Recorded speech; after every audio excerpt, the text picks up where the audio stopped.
Hello everyone and welcome to Online Help Guide. Today in this video I'm going to show you how to download Monkey app on your mobile device.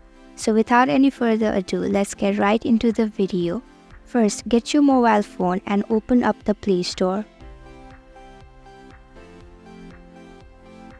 Tap on the search bar on the top of the screen and type in the Monkey app. Click on the Monkey app and tap the install button.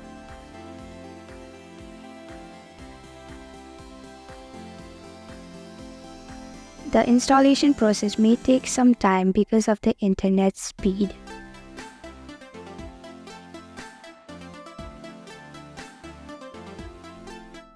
Once the installation process is complete, you can tap the open button to start your app.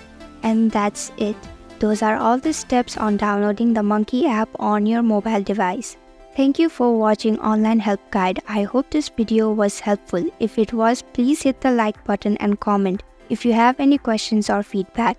Also, if you're new to our channel, please subscribe and hit the bell icon so that you don't miss our upcoming videos.